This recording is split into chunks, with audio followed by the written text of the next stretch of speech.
Welcome to the show. This is Entropy. I have on the line Holly Mullins and Dallas Adams of the Black Mountain Paranormal Society. They can be found on Facebook under Black Mountain Paranormal Society. Welcome to the show. Hi. Thanks for having us.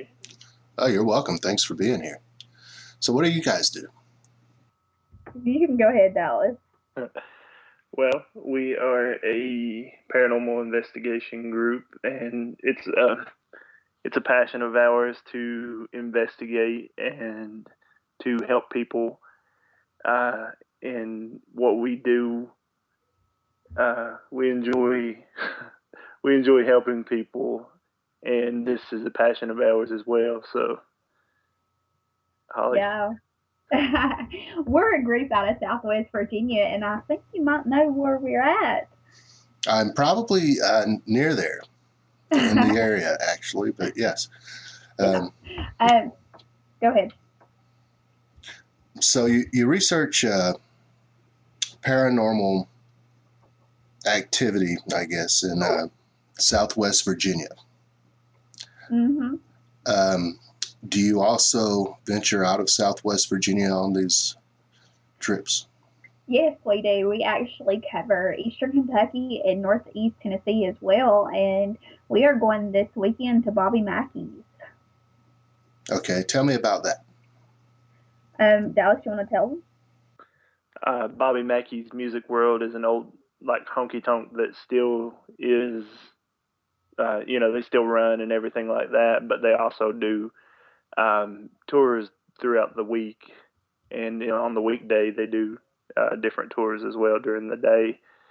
It's a hotbed for paranormal activity, and I don't want to get into the backstory, but we're really excited about going. I think we'll get some good EVPs and I think it's just going to be a good trip for us. We're pumped about it. We're also taking a psychic medium with us that we've met recently that we've been working with. Her name is Michelle Harold, and she's really good too. And she's actually been there before, so she's kind of experienced with it. So we're really looking forward to that. Yeah, with this area, there's a lot of negative activity that goes on there because of the history of Bobby Mackey's, and most everybody knows what Bobby Mackey is, especially in the paranormal business. But we're very excited. When Michelle went there, she actually had some of her own personal experiences. Can you elaborate on what happened? Well, she is. Go ahead, Dallas. No, you can go ahead. No, go ahead. Well, from what we gather with Michelle's experiences, one of the rooms, I think it was in the cellar, if I'm not mistaken, as soon as she stepped in, she's really good about detecting EMFs. And as soon as she came into the room, it was very overwhelming and almost paralyzing to her. So she didn't go into specifics about what all she seen and felt, but she just let us know that it was a lot of negative energy, and she's very, very, very nervous about going back into that room. So we're anxious to experience that ourselves. Yeah, and Bobby Mackey's has also been featured on Ghost Adventures and other shows as well. And your group has been featured on a show or two, am I correct? We have done a lot of online interviews with URN Radio, now with you guys. We try to, we're not the type to kind of chase it, because in this, I hate to call it business because this is something we love and we do as a hobby, I guess, but a lot of people chase after the big dream of being on the television. But we YouTube our videos of, our investigations as long as it's, released. We do waivers of liability, and for the protection of our clients, we do videos and we post them up on YouTube. And this is for, anybody to watch. And you can go on there on YouTube and, type in Black Mountain Paranormal Society. You can find tons of videos from when we first started, which was in 2011. And it's really exciting. How did you get started?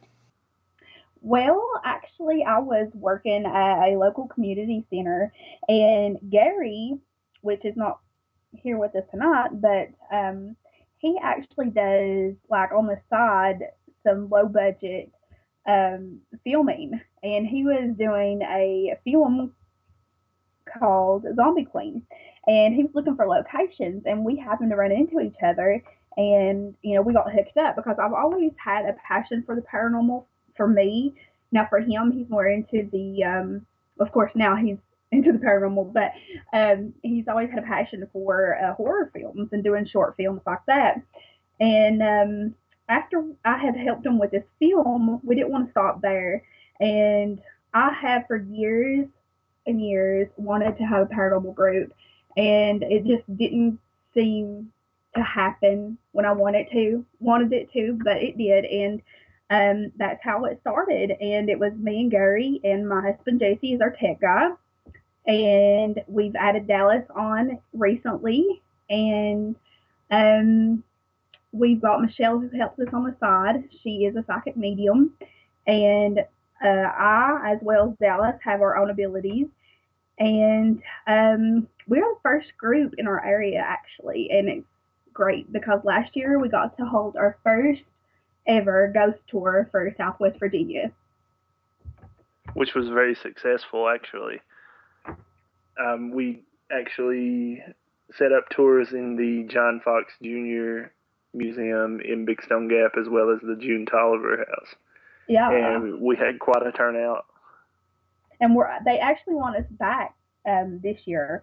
And we have that coming up this year. And we also have the Wise Inn. Now, the Wise Inn is our baby. This place has never been touched by paranormal investigators. And we was the first group to actually go in. And this was 2 years ago, actually, that we got to go in and investigate. And it's just a hot spot for activity. And they're renovating it right now. And they're almost done with renovations, so we get to go back in and reinvestigate. Now, the workers there, they've been having experiences, and we're so excited to get to talk to them. And we're hoping to do an overnight ghost tour.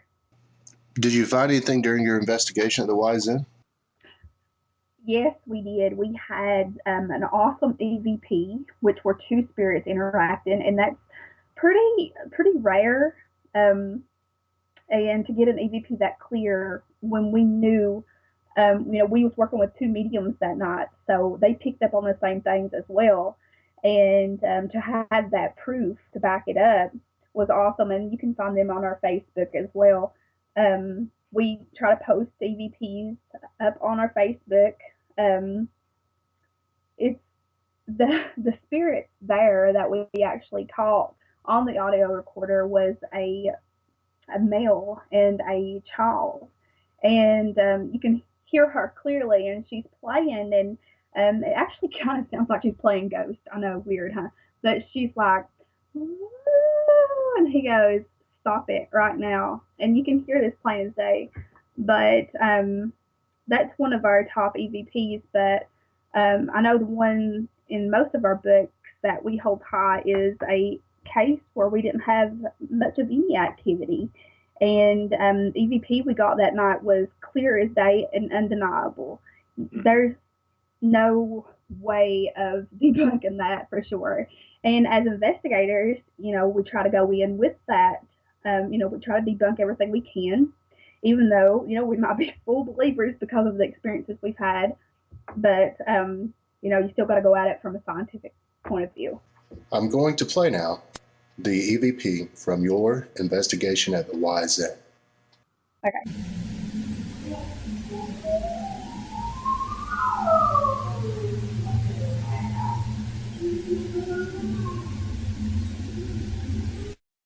I believe I heard what could have been a child, but I'm not really sure. There's a lot of static on that one. And these are available in your Facebook group if anybody would like to investigate that on their own. But here's the second one. Do you know your name? Listen, all we want to know is if you're here, that it's okay for these little kids to be in there in this room. All we want to know is that they're going to make sure that they're safe.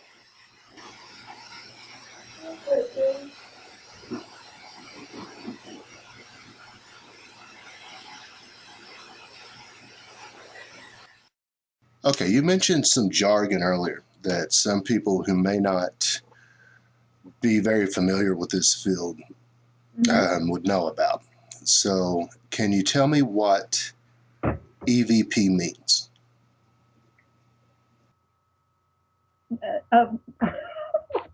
Sorry, I was waiting on Dallas. No, that's okay. You can go. Okay, it's electronic voice phenomenon, and what this is a frequency that it's supposed that spirits communicate on that level where, say, an audio recorder can pick up these signals that we cannot hear with our human ears, but also, you have pets that have that sensory too. They can sense. Okay, say you've got, what are they called? They're like to train your pet or whatever. They, put off a noise that we can't hear, but they can. Well, this is kind of the same thing. When we're hearing, when dogs or cats, animals pick up on things, and they are so like in tune with this stuff.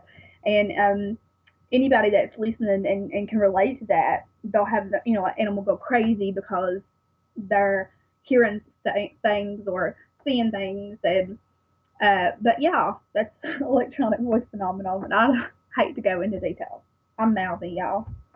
And the other term, EMF, for those who think that it may just be a one-hit wonder band from the early 90s or late 80s, what exactly is EMF? It's an electromagnetic field, and this is also, I guess, a vibrational kind of energy put off by certain things. Like a lot of people in construction will hear EMF and know exactly what it is, because some of the equipment that we use into the paranormal actually, like our EMF detector, some people have the ghost detector or whatever, it's the same thing. If you're checking bad wiring, say if you've got a house that's not wired up great, you will get high readings. And that also, if there's a home with high readings of EMF, then it could cause people to be paranoid. It could cause them to feel sick or off balance. And spirits are said to put off that same energy. Now, you mentioned that you had some personal experience that got you interested in this. Can you tell us about that? Do you want me to go first, Alice? Yeah, go for it. Okay. Well, okay. Well, it was in 2006. Before even 2006, I had a love for the paranormal. I don't know, it's always called to me. But one of my first experiences I remember and continued for many, many years is out-of-body experiences. And they're also called OBEs. Some people refer to them as astral projection. This is where, which for me personally, I didn't go completely out of my body that I could remember. But this was kind of the start for me, because right now I've made like a total turnaround of as far as my experiences that I have now. But when I first started, it was OBEs. And some of the things that happened to me and really helps us in the field, because I have had like at least 2 or 3 clients that I have confirmed having the same experiences because of, what I've been through. But some of the things that first happened, and I thought I was going totally nuts, was hearing my name getting called out. At first, I thought I was haunted, that something attached itself to me. But I had like a vibration, it's like a vibrational kind of feeling in my bed. And I thought I was having tremors. I was pregnant with my 3rd son. I tried to cross out everything I could. I didn't know, like I started researching. I would drift off that night. I'd see lights going to each corner of the room, and then there would come the vibration of the bed, which I thought was the bed at the time, but as like I think a year went by before I actually got definite answers, because as soon as I started having these experiences, I started researching like anybody else would do.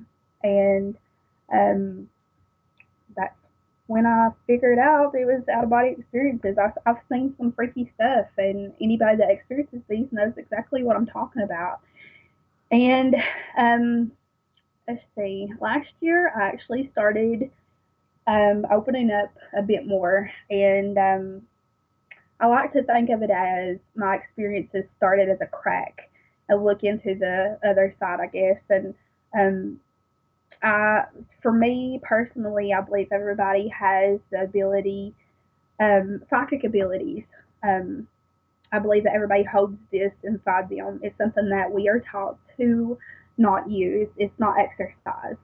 But for me, I have been exercising it, and I've actually I've read for people. I've helped people with readings. Um, and it's not something I'm very well at, but I'm working on. And I've remote viewed, and that's where I've actually done it with Dallas and Michelle, working personally with them, and that's where I can tune everything out around me and go into view of what they're doing. I can actually tell them what their surroundings are, what they're wearing, what they're doing. Um, I can pick up on spirits. Spirits come to me sometimes, but I'm still trying to figure everything out. And Michelle, the medium that we're working with, she's actually helping with that a lot. But there's a lot of experiences that I've had more in the field than before, and I feel like being in the field, it really puts you out there to be more open, even if you come in as a skeptic. And Gary can count for this, because Gary, when he first came into the field, he had no paranormal experience, and he was very skeptic. Now he is not so skeptic, and he's very open minded, and it's changed a lot. It's changed us um, as individuals. I can say for me for sure, because I know if anybody else out there is listening that they've been on this like spiritual journey, that's what I feel like I'm on. And it's great. I love it. And Dallas, I'll hand it over to you.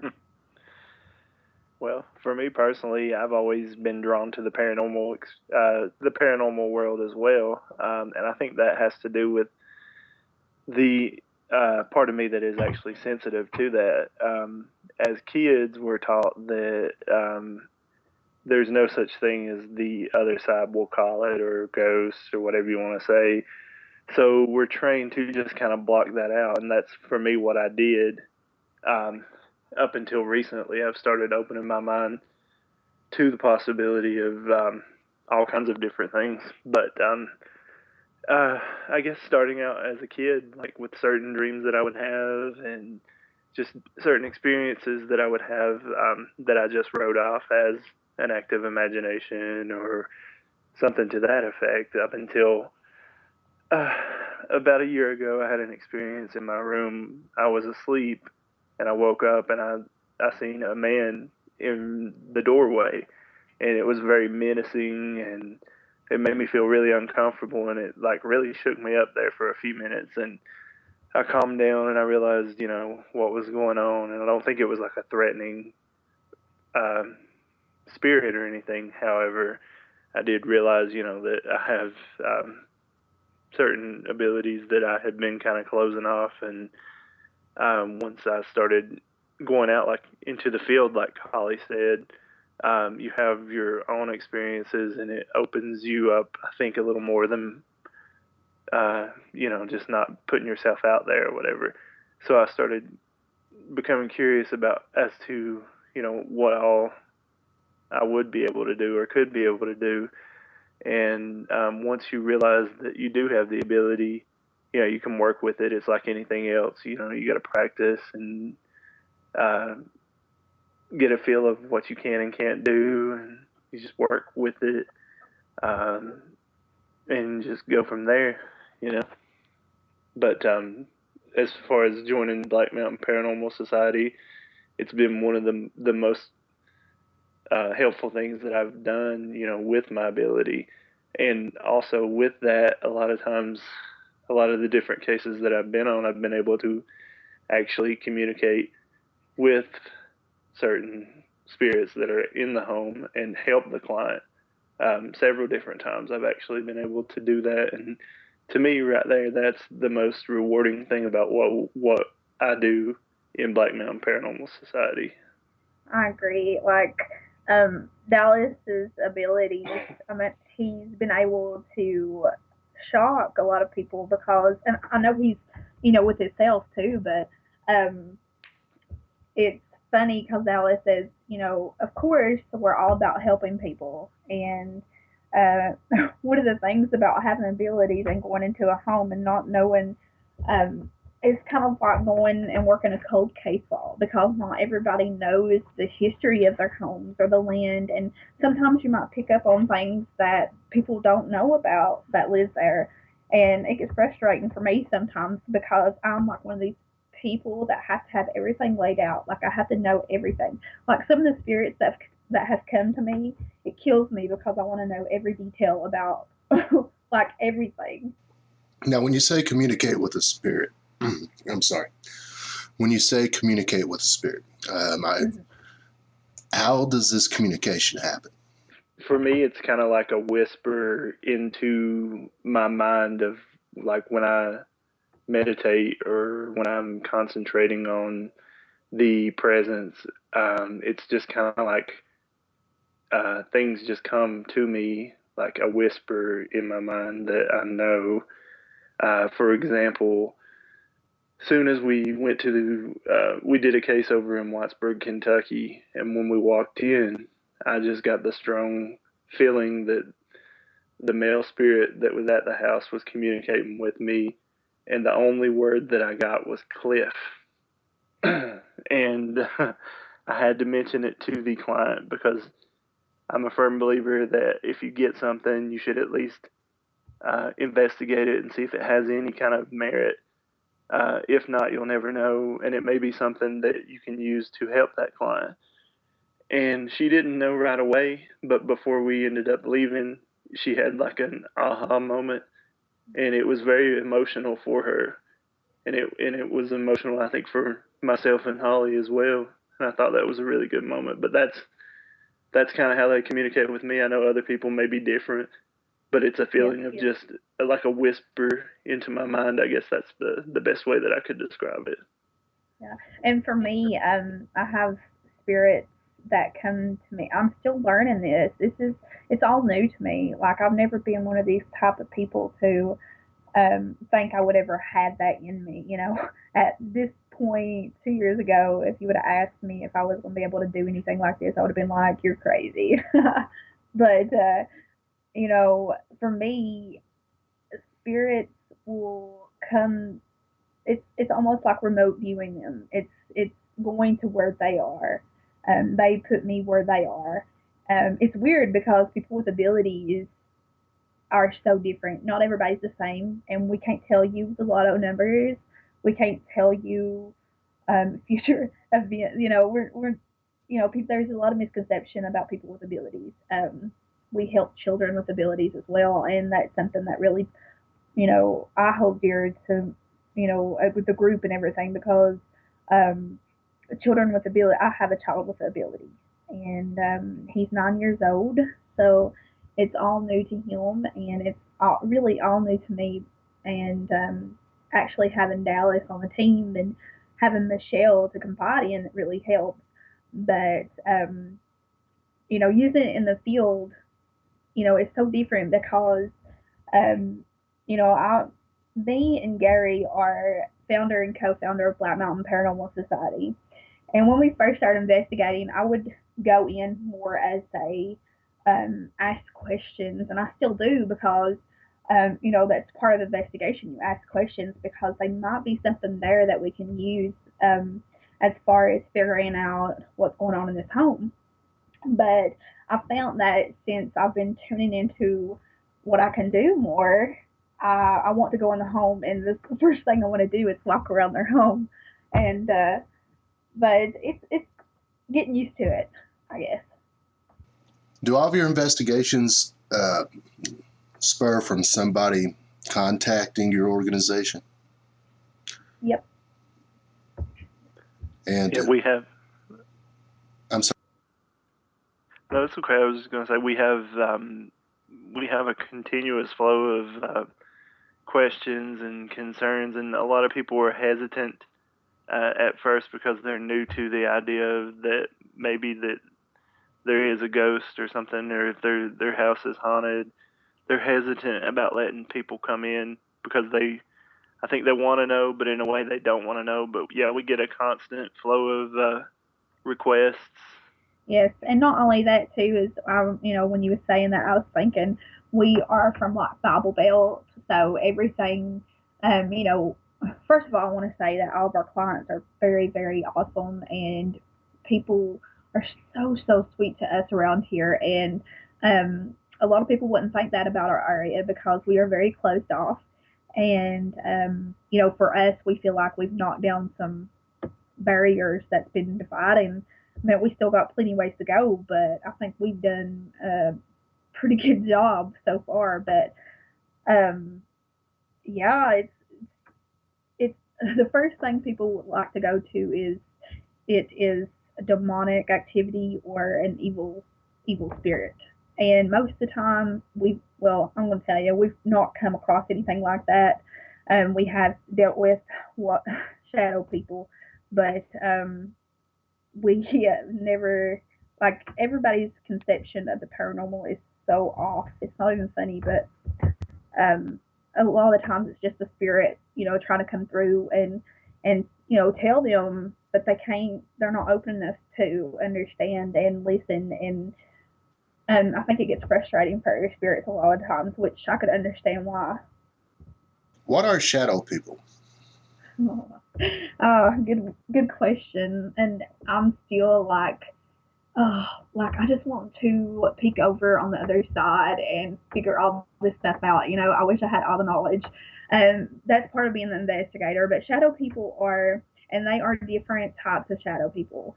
One of the most well known is the Hat Man. One of our investigators, which is my husband, our tech guy, he actually saw the Hat Guy as a child as well. The recent case that we come off of was actually feeding off just depression, a lot of negativity, like as far as self-love and stuff. And it's some people might think, okay, you guys, that's just out there, but it does happen, and it happens all over the world and not just one area. Some people think these men are observers.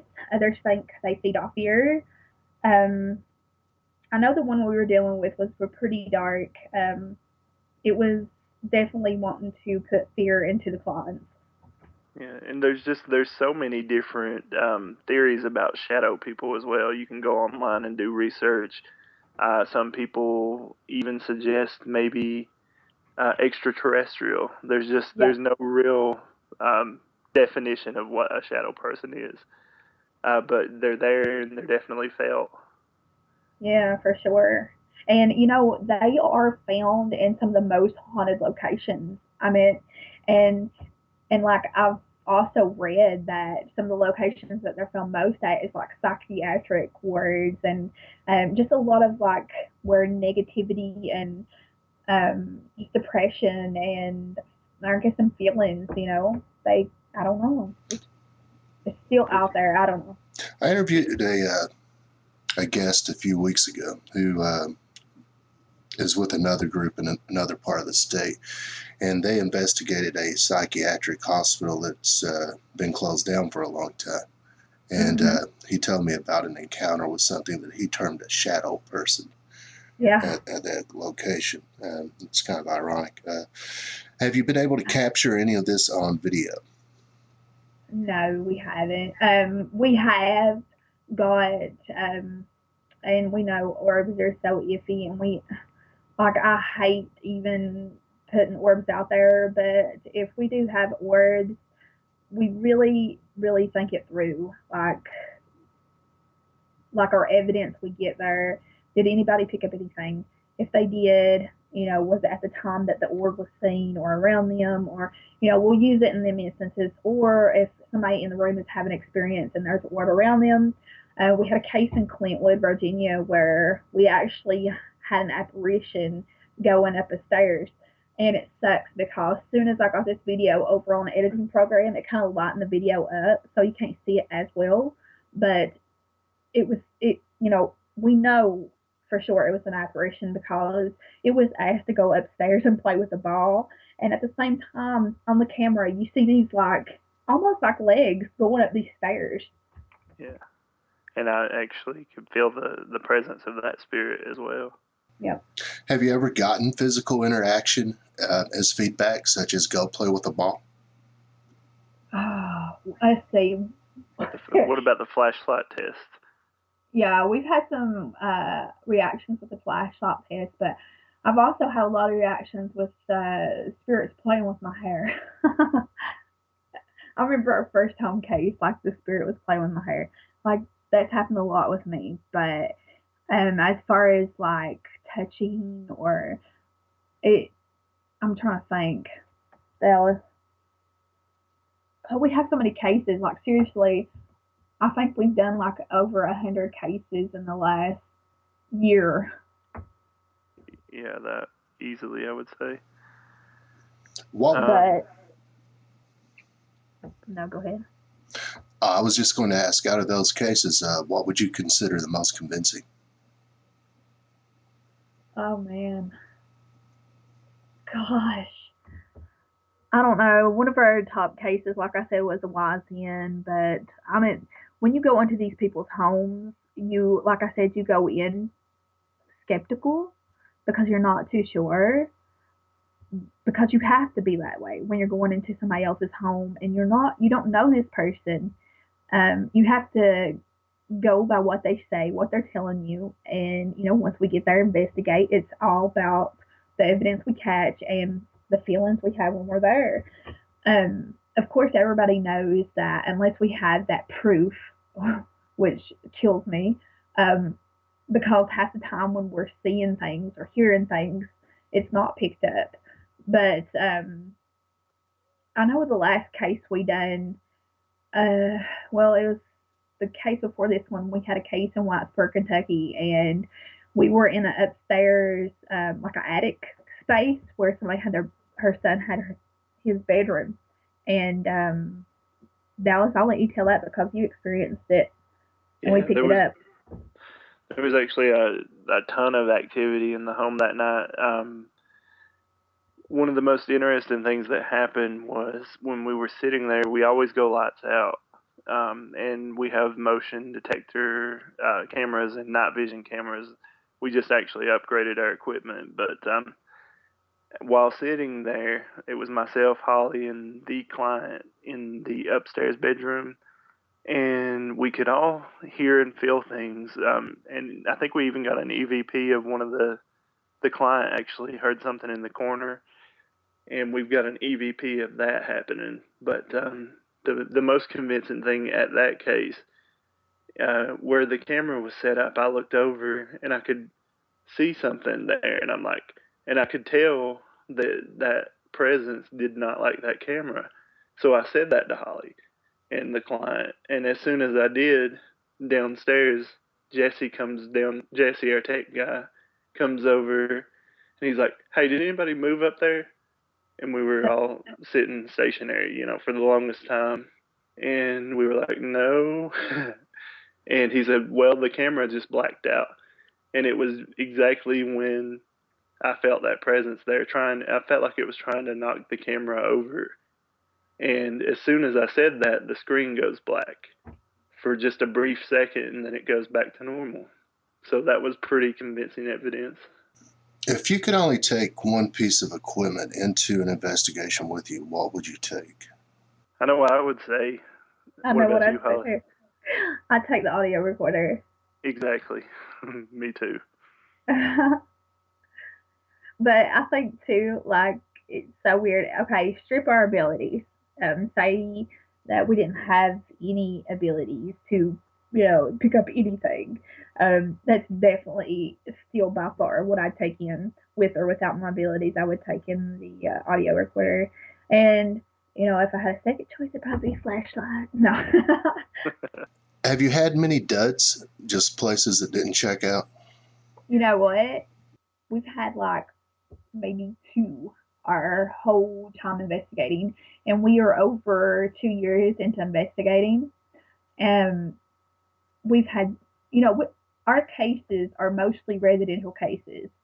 Um, like right now is kind of like we're busy, but we're not like extremely busy. Now we get so busy that we have to end up doing back-to-back cases on Fridays and Saturdays, and emergency cases is a week.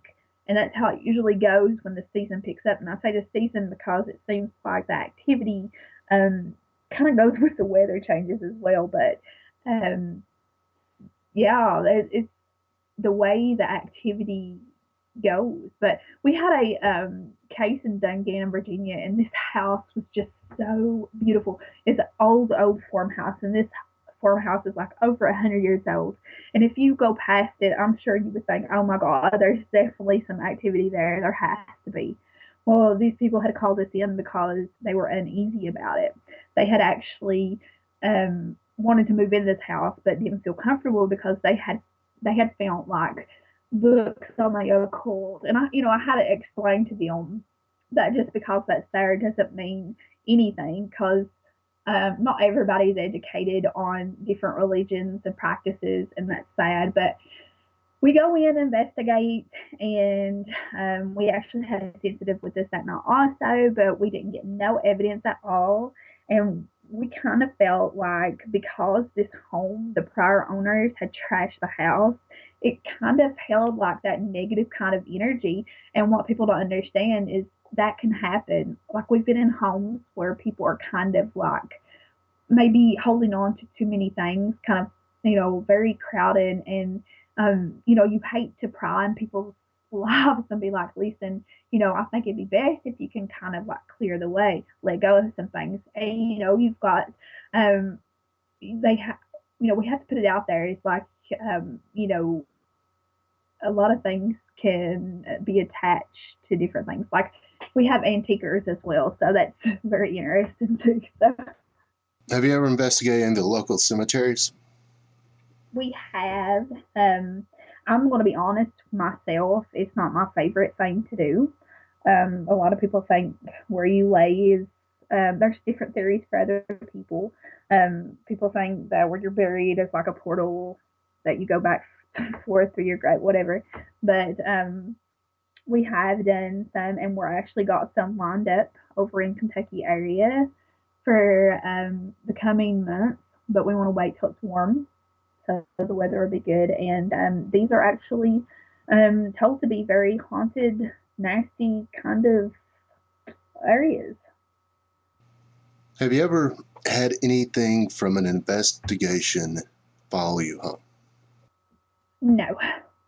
And Go ahead. we do a lot of different, and for each person it's different, but we always try to protect ourselves from that actually happening. We'll always say like a little blessing or a prayer before we go into it, and then we just kind of keep ourselves in that protective mode throughout the night and keep our guard up. So thankfully we've never had anything attached to us and brought home. No. And also too is that we'll talk as a team before we go on some of these cases, and I will say, hey, we kind of need to keep our guard up on this one. And I know I'll tell you about this because I had actually slipped my mind, but the case that Dallas was talking about with the where he felt like the camera was trying to get knocked over, and we caught that on film. With this same case, about 2 days before I talked to the client to get information from her, I had never talked to her before. 2 days before that, I had a dream, and a little girl. There was a little girl there as well as an older woman, but the way the dream was, it was like we pulled up to this place and I saw this little girl. She showed me a grave. She showed me the name Joe. it was weird. It's like they was taking her to a like storage area, and you know, it was just way weird. But when I talked to the client or on the phone, everything kind of flooded in on me, and that's how it happens for me. I kind of tell everybody I do my best work behind the computer because I kind of don't feel as pressured. But as soon as I got on the phone with her, I didn't make the connection right away. But she had mentioned that her son's friend's name was Joe, and it kind of clicked then. But I definitely felt that this little girl was connected to this case, and I could almost see her at this house, kind of like walking around, skipping around the house, and messing with the dishes. And I asked the client about that because part of having these abilities is believing in yourself, and self doubt is a big thing with this because I'm like, oh man, I don't want them to think I'm crazy, so I'm not gonna say it. But I've really learned to open up and just say what I'm feeling. And the client actually confirmed that. She said, yes, we had dishes rattle. As soon as we got on this case, on the location, I didn't know it right away that, I felt that this little girl was connected to the case, but I couldn't figure out why, like how. So when we got there, what we always do is we do a walkthrough. I sit down and talk to the client, get all the information we need to, and we do, an interview. Well, she had got her neighbor to agree to an interview as well. Now, as she talked to us, she mentioned that her girls were actually playing with a Ouija board, which we do not condone as a group, but she said that the girls had a little girl come through and that she spoke to them for a while on the Ouija board, and they kind of got freaked out and threw it away. But they had mentioned buildings, and I was like, okay, I want to see these buildings that you guys are talking about, because the little girl said she was trapped in a building. Well, so me and Dallas decided we're going to walk around the back of the house where these buildings are, and in the dream that I had with the little girl, I saw this distinct door, and when I talked to the client on the phone, I told her exactly what this door looked like. And it wasn't until we walked behind that house that I saw the door, and I was like, oh my God, Dallas was with me. And I was like, that's that door. And it was a door to a well house. And we had no information to back it up. We were trying our best still, trying to get the history of the land, and nobody knows it because it goes so far back. But that's what sucks about it. When you have a spirit come to you and you don't have all the information that you'd like to have. Did you go inside? Did I go inside the well? Yes. We actually opened the door and it collapsed. Yeah, so it was very old, very, very old. But it was just a very small well. There was a hand dug well, and it was just a very small building, enough to cover the well or whatever. But when Holly opened the door, it kind of fell backwards, and we didn't actually step into it because there really wasn't like enough room to go in it. But a small child could have fit in there easily. Yeah, it's so weird because when I'm saying like some of the information we get is kind of like a cold case file, it's exactly that, because we have no information to go on. Have you ever turned down an investigation? No.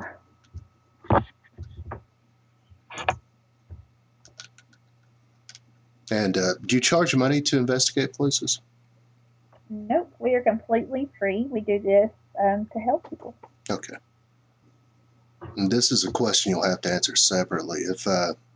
If you could pick one spot anywhere in the world to do an investigation, where would you personally choose? And go ahead, Dallas. I'm debating with myself. Well, I'll go ahead first. It's a very hard question for me because I am the type of person to love uninvestigated areas. And a lot of the areas around are very over investigated, and almost, they make a money racket out of it. Of course, I couldn't blame the people because, it helps with the bills. But just like I talked about, like the Wise Inn, it's our baby. We were the first ones in there, and this place is over 100 years old. But it's a very hard question because I'm the type of person who likes to go into uncharted waters, and I'm the type to jump before I, think about it. But I don't know. It's so hard. But we're going to Bobby Mackey Sunday, so I don't know. Yeah, that'll be a personal accomplishment. I think for me, not just one specific place or house or anything, but I think I've always been curious about and drawn to New Orleans just because of the old you got the old magic. Northeast, Southern, something just has always drawn me to New Orleans, and with the whole Marie Laveau, all that stuff. I think I'm just naturally drawn to that area, all the old cemeteries. I think I would just absolutely love it. So one of these days, maybe we can get down to New Orleans and do some investigations. Heck yeah, you never know. Never know. Have you ever had a frightening experience while on an investigation? Something just absolutely creeped you out? Yeah, we have actually. And it was not paranormal related, come to find out. But I'll let Holly tell the story. She's good at that. It's weird because when you've been through and seen things before, when you go into investigations, you're kind of, I guess, I'm not going to say you're like superhero mode, but your adrenaline's high. So, it's like for me personally, I know for all of us on the team, we're not scared too easy, but we do get freaked out sometimes, and we have some funny stories on ourselves because, I have really long hair. My hair goes down to my butt, but on one of our cases, I had my hair had swapped my elbow, so I'm like, oh my god, something touched me, And I'm not usually that type of person to be over dramatic, but it was so funny. But on this same case, Dallas was in a dark room, and when we're in these dark rooms, we don't put on flashlights or anything, and the only thing going is our cameras, and they're night vision, so of course they can see everything that we can't. And Dallas had actually got freaked out because he thought he saw something it was like off the corner to him, across from him. And it turned out to be like a baseball hat, like hanging off of a vacuum cleaner, but it was funny. I mean, there have been times where I've kind of thought, maybe that, we should kind of back off a little bit. We're not provokers. We really get a feel for our cases before we even attempt to do that. But we did the Virginia-Kentucky Opry down in Norton, Virginia. We had a medium with us that night, and he was kind of drawing things out. Some things that didn't need to be drawn out, and it kind of made me very uneasy. So I guess not for me scared, maybe uneasy sometimes. Yeah, and there's certain areas of certain places that we investigate, and I guess this goes along with like EMF fields maybe, or I don't know what it is, but there's just certain areas of a house or a place that will make you feel very uneasy. You get that on edge feeling, that you should probably kind of stay away from that particular area for whatever reason. I think it's just like an innate ability to back off when something could go wrong or something to that effect. So yeah, I have felt that in several of the investigations. But as far as being terrified, no, but uneasy, definitely. And have you ever witnessed anything that would fit the description of poltergeist activity? At first, it might have come off that way to us because we have to go through everything.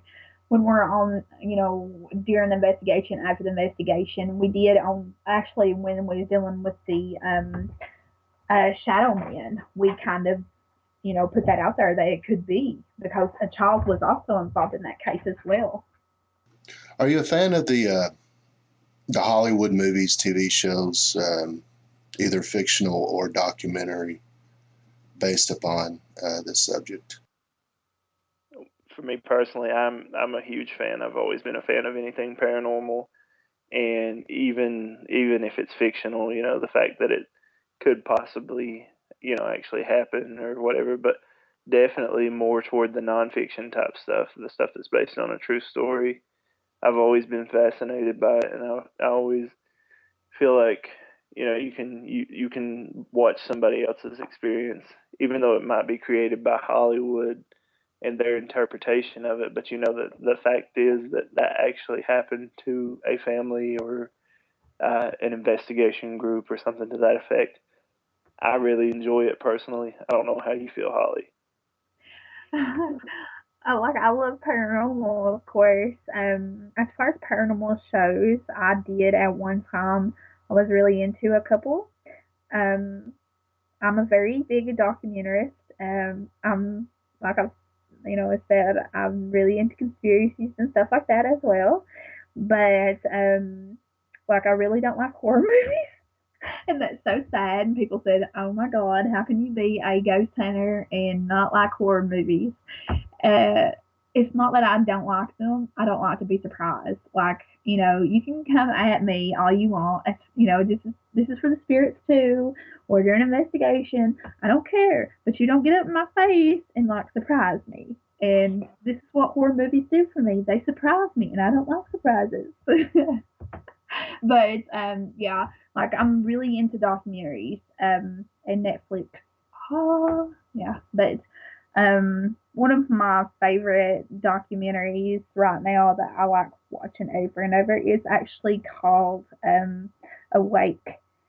It's actually it's a guy named Jonas. I can't remember his last name, but anyway, the guy wakes up one day, and it's all of a sudden he can see angels, demons, and spirits.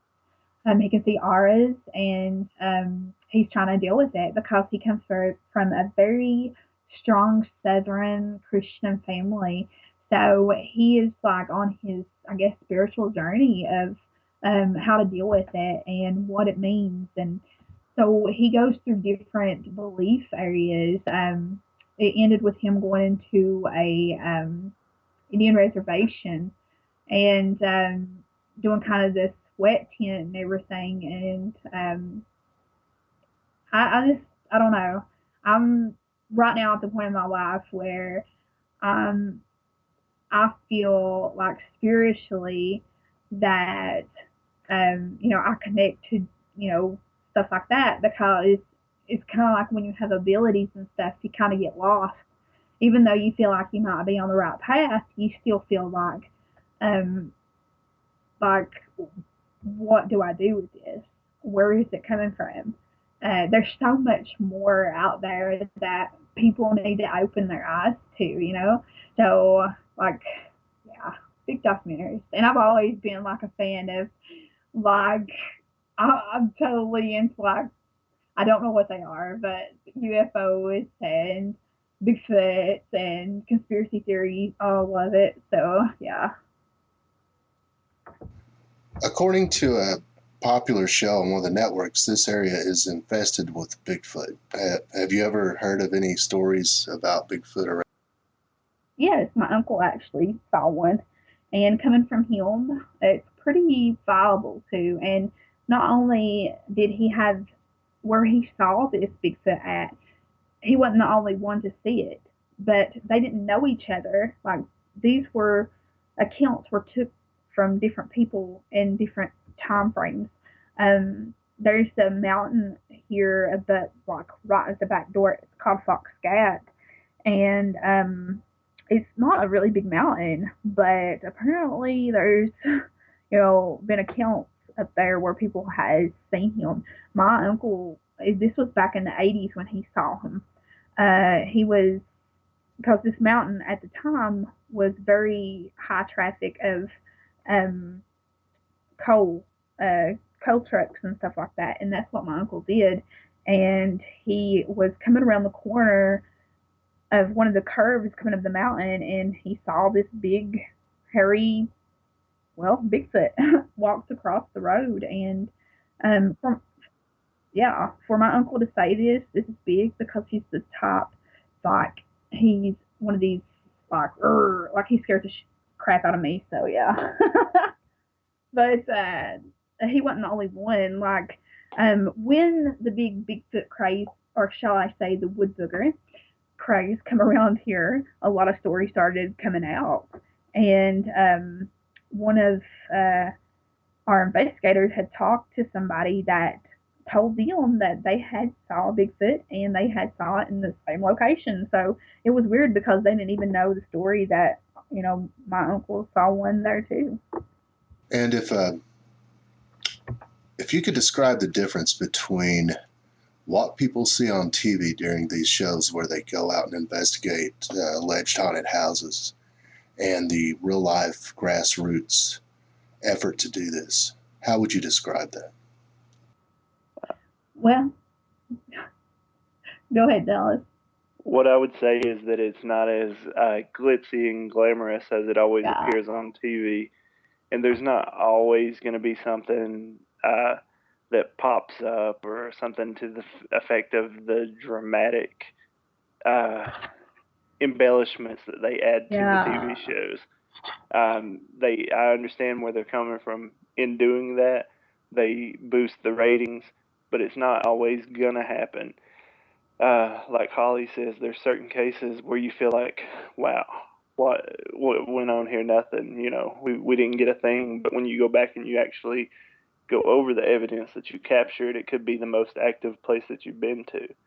So I think on the TV, on those TV shows, they actually embellish it and just they have a flair for the dramatic just to boost TV ratings. And I'm not discrediting the shows or anything. And sometimes we have those moments, but it's not in every case that we go to, So I think that's the biggest difference. People see those TV shows and they're like, oh my God, this would be so great. But in reality, I mean, it is great and we love what we do, but it doesn't always happen exactly the way it does on every show that they show. This is what happens. We are sitting in these rooms for an hour, 2 hours at a time, depending. Being very quiet most of the time. It's not walking around the house constantly. Of course, you would have tainted evidence if that was it. The cameras are not always on us. We do have Gary who films episodes, but he can't be on us all the time. And, that's why we have our cameras, night vision camera. We have our, surveillance stuff.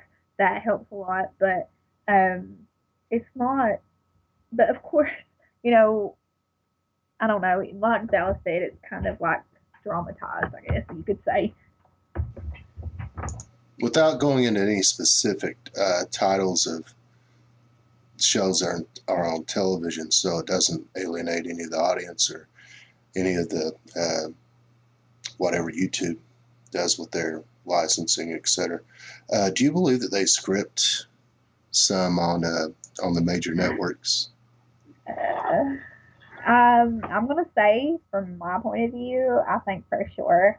Some of the reactions, which of course I don't watch a lot of these shows.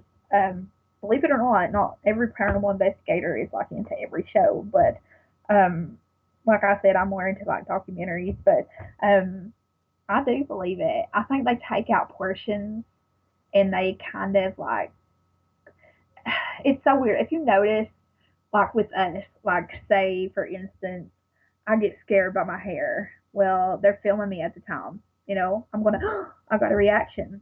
So what are they gonna do with that? They're gonna kind of make it kind of like, okay, something's happened dramatically to her. I think, I don't think that they put things in there, but I think that they kind of like play it up. And me personally, I don't know if it's that they actually script it. I wouldn't necessarily say that, but I think it goes back to the editing process. And these networks, they have to have viewers to watch their stuff, and I think they kind of, again, embellish that but I also think that because I've met a lot of these guys, I've been to the paranormal conventions, and I've met some of the rock stars of paranormal investigation, and I've spoke with them, and I always like to ask about their experiences and stuff. So I have a big appreciation for what they do and how far they've came. So they're just like us. They started out as a group who were passionate about what they do. They love what they do, and it's kind of like a snowball effect. Well, I think too, because of them being who they are, like because of them being put under the light, um, they're kind of they don't get to show people exactly who they are.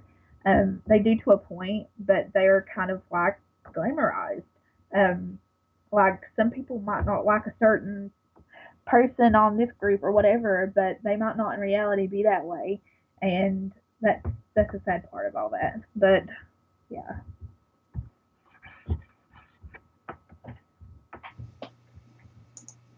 If you were on an investigation and actually had an encounter with what we'll call a ghost, and an undeniable come around the corner and it's right there in front of you, how would you react to that? I would probably question. I mean, I'm not gonna say question myself. I'm gonna say it wouldn't bother me because I've seen things before, and I'm sure that Dallas feels the same way. Um, and actually, Gary has seen an apparition, so it. I'll tell you exactly what people do, and you freeze, and then you ask the person beside you, "Did you see that too?" Because that's what usually happens. But um, I know it. I don't know. It's just yeah. Then my inquisitive side would kick in, and I would want to ask it questions. Yeah, I know, right? Be like, sit down. I want to question you. Like, why are you here? Who are you? Exactly. That'd be me. I'd be like, tell me your life story. Well, me, I always say, we know that you're here. You might as well talk to us, Yeah. So. Okay, let's get real. Spirits know everything. They know your name before you even step in the house. They know we're coming. I mean, that's what we have to tell our clients. Is like, listen, they'll tell us. Ever since I spoke to you on the phone, the activity has been kind of, out of control. And I said, well, they know we're coming.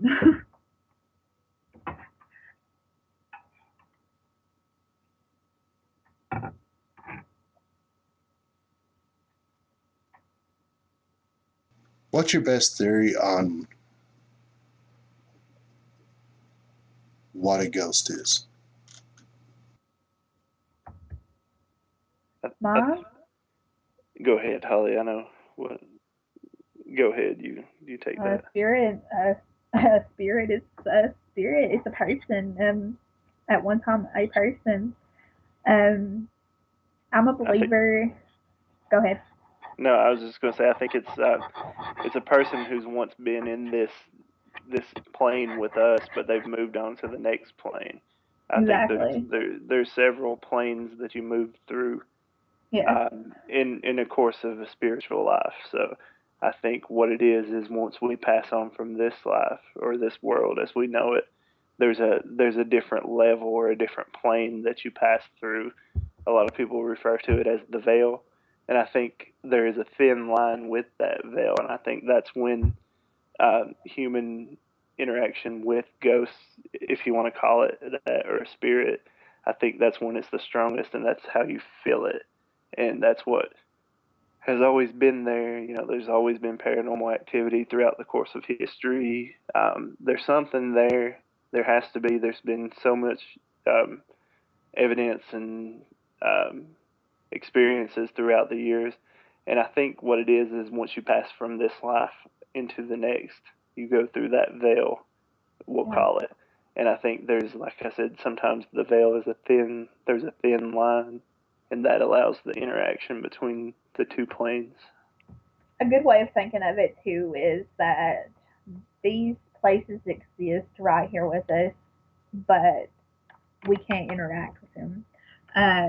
You have people who are open, who have the ability to sense certain things, And there's so many different people with different abilities, and it's just, to me, it's overwhelming. And being in the field, working in the field, we've worked with kids with abilities. I have a kid with ability. I myself have abilities.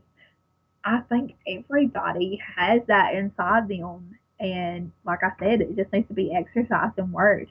Of course, some people, it scares them to think that there's another, um, we have people who, I'm not going to say argue with us, because I'm a very hard person to argue with, because I will throw down with you. But, um, you get into the debate when it comes to religion and everything, and I don't even like to go there, because I'm the type of person to say, hey, you know what, I live into the light, I guess you should say. But um, there's there's so many things that we could go on forever about, I guess. There's just like so much. You've got the shadow people. What are they? Who are they? Were they once living? Um, I don't think so personally, but um, yeah, I just there's yeah. To me, there's so many, like, you got the scientific part of it, and I get that, but you can't always get evidence of something.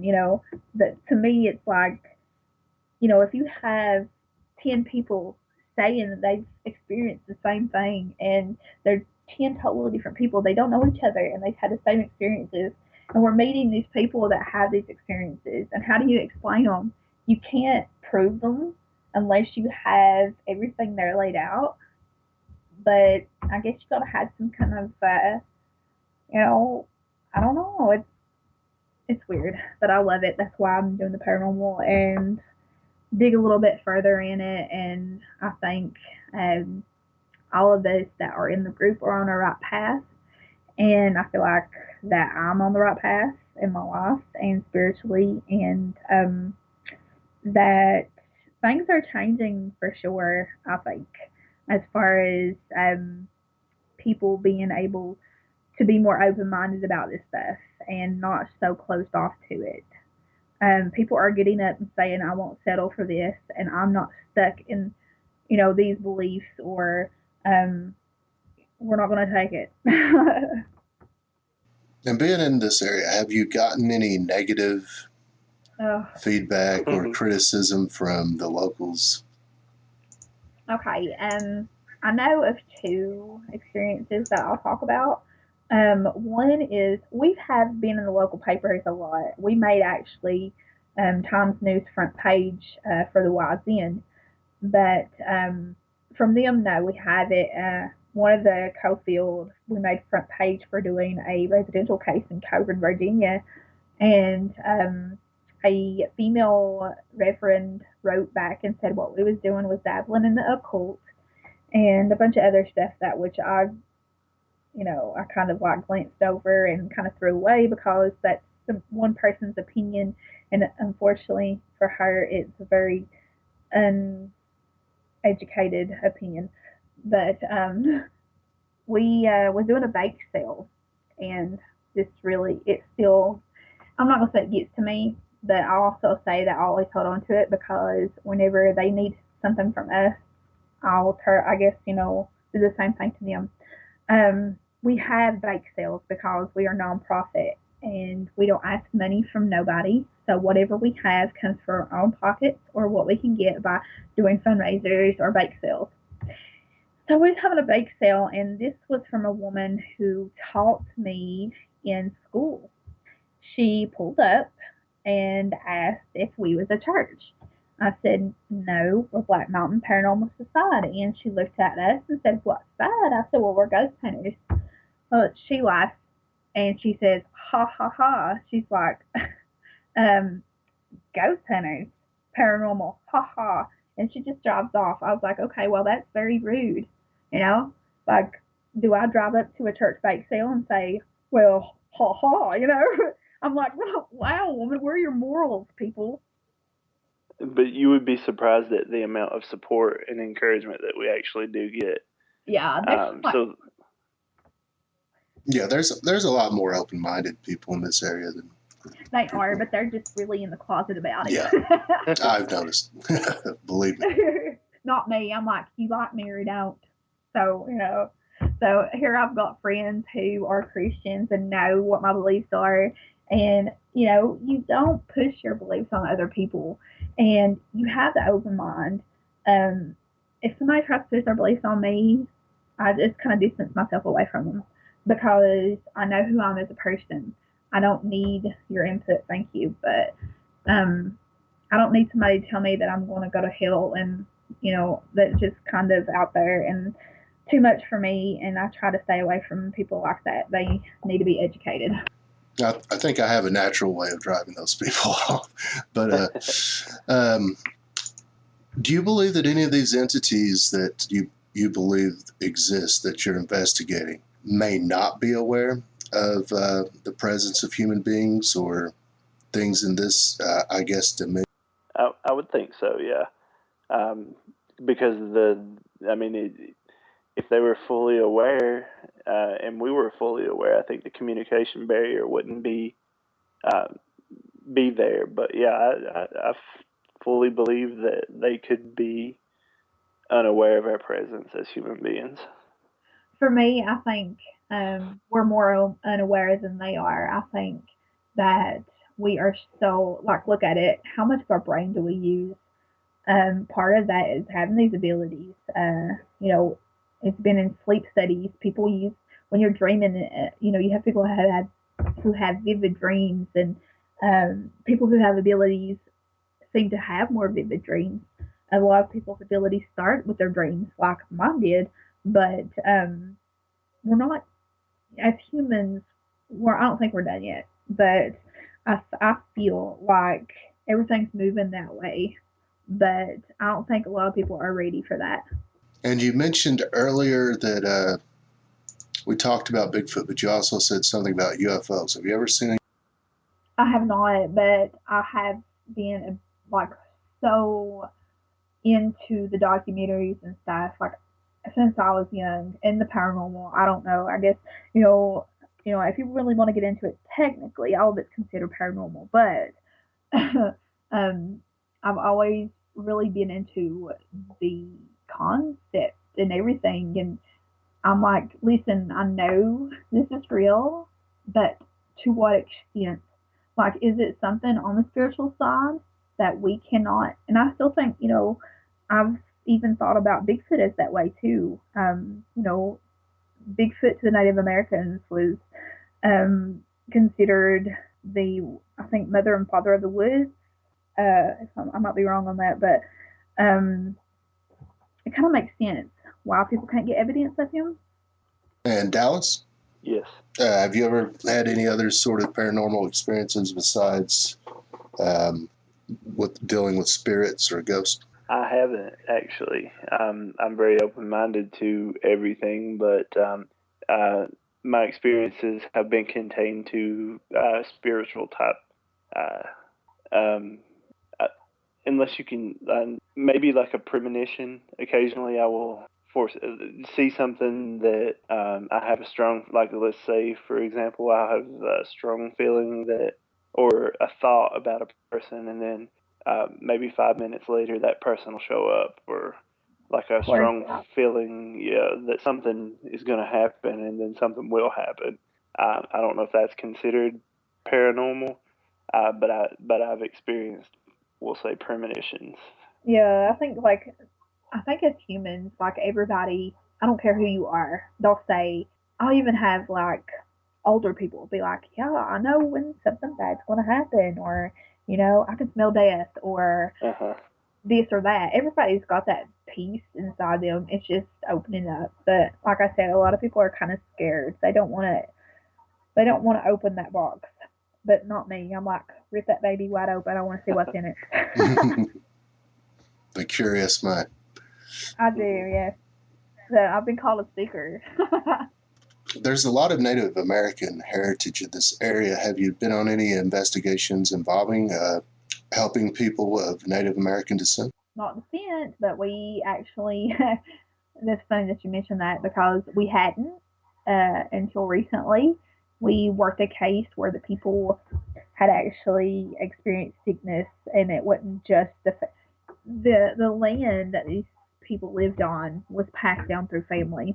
So the land was family owned for a very long time. But before that, you go so far back in history, especially around here, they have no written documents or anything. So it's so hard unless you hearsay, and hearsay around here is like hearing, you know, it's crazy. But we had a case where we feel like it was Native American and it was cursed land, and that's something. It's very hard to get help around here, especially around here, um, as far as Native American descent goes. And if you can't be specific, that's fine. But have you had any inquiries from local businesses to investigate their property? Yes, we have. We've investigated. Oh man, see, like we've been doing this 2 years, like over 100 some cases. So, um, we've done the Virginia Kentucky Opry. That's 93.5 WAXM. Dallas, if you can remember anything. Well, of course, there was the YZN, Yeah. WAXM, and WNBA. yeah, Um, and we've kind of reached out to a couple local places that we are really curious about investigating. When it comes to the businesses, they're more reluctant, I think, to invite us in versus the residential cases. I don't know why that is, but I guess because they got to look out for, because how people are around here. But WXM, they've been awesome to us. We've been on air. We're still going on air with them. Um, we'll, we're doing stuff with them. They got a theater going on down there, and we're gonna be doing something during Halloween with them. They've plugged us in, what? and not go ahead. Oh, and I was just going to mention again also the John Fox Union Museum and the Yep. June Tolliver House. They reached Yes. out to Black Mountain Paranormal Society. Yes, and they are a nonprofit group as well. And um, I forget, like, God, we've been on so many cases, it's crazy. But um, I'm trying to get us into what used to be an old rest home, and it's abandoned right now. So, and sometimes you have to work through other people, but a lot of people, when they first think of a paranormal group, they expect us to show up all in black, dark makeup, and well, which I do sometimes, but hey, um, kind of like they're scared at first. Around here, especially, I know we had one older lady that wanted our help, and we come in, and she said, at first I was kind of scared, but she said, now I see you guys are just really down to earth people. And I said, yeah, we make people feel very comfortable, I think personally. And we think of our clients as family, even if it's just businesses as well. And we take up with people easily, and especially with our clients, we have to, because if we have a case that we have to keep an eye on to see if we need to do anything further, we have to keep in contact with them. But we love it. We have a huge paranormal family, and we actually work with some of the surrounding paranormal groups as well. And they are mostly over in the middle of Virginia and the other side of Virginia, but it's pretty awesome though, because as far as groups coming together, and if you need help, or um, say if we need a demonologist to come in to work with us, we could get one in no time. So working together for the same cause, helping people is great. Have you had any clients that were difficult to work with? Well, we love all of our clients. There's some of them that are more easy to deal with, and then there's some that are, I don't want to say difficult, because we've never dealt with a really difficult person. They've all always welcomed us into their home. They've been super courteous. So as far as that goes, no, we've never had like a hard to deal with one in that sense, but there's other ways too. Yeah, I think there's people out there, and I'll tell you, when we go into these people's houses, the first thing they say is, "I hope you don't think I'm crazy," and we kind of look at them like, "Look what we do for a living, what we do." But and they're like, "I just don't want you to think I'm crazy, and I hope something happens because I don't want them to make me out to be like a liar." And I'm like, "Honey, don't worry about it." Uh, we're set. I'm like one of them Southern bells, so I'm totally like, honey, darling, and very comforting to people. And as a group, I think we work very well together in comforting people. And I talk too much too, so that might.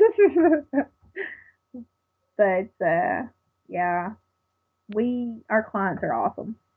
You said earlier that you wouldn't advise people to play with a Ouija board. Any personal experience with bad things happening from dabbling with that sort of stuff?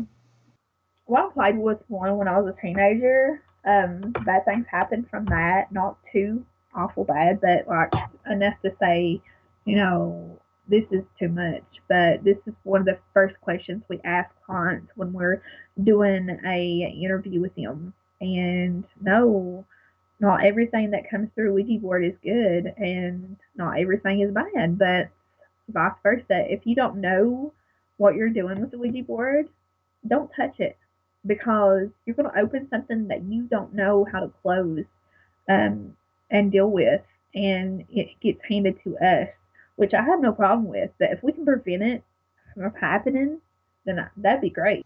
And have you met the house yet where you've just had to tell people to find somewhere else? You might want to leave.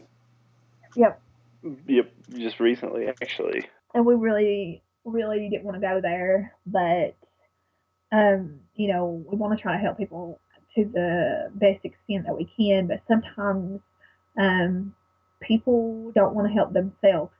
Exactly. I think the negativity in their life consumes them, and then the entity or whatever it is feeds on that, and it's just a bad symbiosis, we'll call it. It's something that the person has negative experiences in their lives, and they may be depressed. They may not know how to handle certain situations, and other people bring their negativity, and they just thrive on that, and it's just the entity will latch to that and intensify it. And if you're not a stable person anyway, they feed on that. And I think in this particular house that we investigated, I think it would be best if the client would actually pack up and move and never look back. And the thing about this too is, going back to the shadow man, the whole community actually has had experiences with the same entity, and that's what does that tell you? Mm-hmm. It's like it's crazy, but yeah, some people, it's not. I'm not going to say they can't be helped, but I'm just saying that some people don't want to help themselves, and in a way, we have to step in and kind of be like, we try to give our best advice that we can. We're kind of being kind of a psychiatrist and a mentor and a life coach, and because we're very positive people and we want to see positive outcomes for everybody. We don't want to see anybody not help. And we just want to clarify too that we're not licensed in any of that. It's just something that's perceived. We're not claiming to be therapists or demonologists or anything like that. We're simply paranormal investigators that care about our clients. How often do you go on investigations? About every weekend. Occasionally we'll go through like a dry spell, especially like Holly said earlier. The winter time seems to slow down for us, and then we definitely pick back up during the spring. I think a lot of it has to do with like the moon and sun cycles. Oh, definitely. You just had the spring equinox. Hello, people. If you can't feel that, there's something wrong. But anyway, yeah. If anyone were to visit the area, come to Southwest Virginia and they wanted to witness something, where would they most likely find it? Good question. Um, like any other place in America or anywhere else, people kind of feed areas. And by that, I mean, we have the orphanage here, and there's so many stories that's been told about it, and they're not even true. Um, I believe very much into people can feed into a haunting and make it into a haunting and make it what they want it's weird to say that, but um, as humans, I most definitely believe in what we think can become what we, you can change things by our thoughts. Um, but this area right here is like one that everybody wants us to go investigate. And for me, I'd like to investigate it to say it's haunted or not haunted. But if anybody comes to the area, I know that's the first place they would see them. Of course, it is private property, and we cannot get into that and investigate it because the place is practically rotted down. There's like, yeah, but that's so hard to tell because most of the cases we've done around here are residential cases. Although we have done some, graveyards here and there, which, of course, I said I don't prefer. I love my residential cases. Helping people was that's the cases that I love. What do you think, Dallas? I think if I were to suggest a place to go in Southwest Virginia or the surrounding area, um, one of the one of the most active places or the most stories that have been told of paranormal experiences is the drive between Pound, Virginia, and Whitesburg, Kentucky. On if you go down Highway 932 and turn onto 119, there's a stretch of road that we locals refer to as Pine Mountain, and there's just been so many hundreds of stories of paranormal activity up there. I would, and it's completely safe. I mean, it's a well-traveled road, so I would suggest maybe if you wanted a thrill and you're into the paranormal, you could come drive through that stretch of road. I think that's what I would send a tourist to. I would definitely, and the reason I didn't say this right off top because it's not open yet, but it's due to open this year, is to spend the night at the Wise Inn because I have no doubt that these um, people that end up staying here at the Wise Inn that they're going to have experiences because this place is a hot spot and it's not just two spirits, it's multiple spirits. And then, of course, you got your John Fox and Jane Tolliver museums, which are open for tours, but not ghost tours. Yeah, but that's always special occasion. Yeah, but you could experience your own ghostly encounter there, possibly. And people can find you on the internet on YouTube, looking up Black Mountain Paranormal Society. There are a lot of videos there. And when I do the show for the forum, lunaticoutpost.com, I'm going to put a link up to the YouTube so that people can easily find that. Where else can people find out about you guys online? On our Facebook. We're currently working on our website, so our go-to place right now is Facebook. We add like video footage there that's not seen on YouTube. We add EVPs there.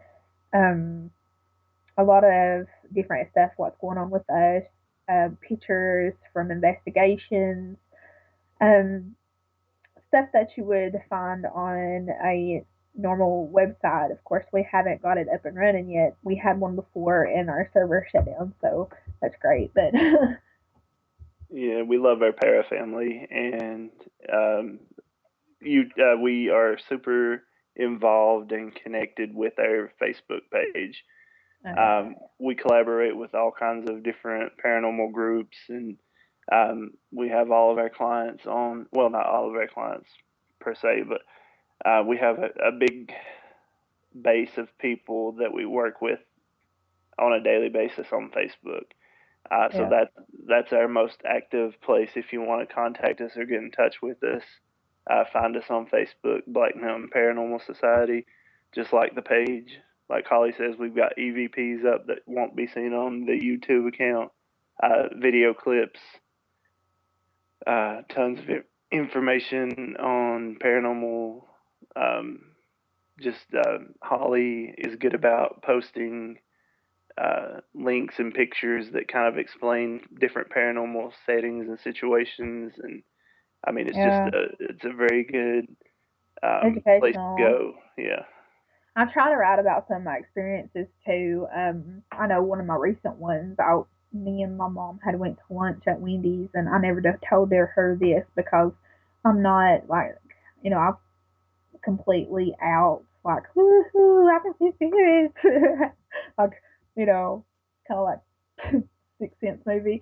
But I actually was standing in line at Wendy's, and there was a man, and I could tell he was in a hurry. He was standing off to my side, and there was a little boy with him, and he was in mining clothing, so I could tell he's in a hurry to get to work. So he gets his Frosty and he runs off and to his car, and I'm looking for this little boy.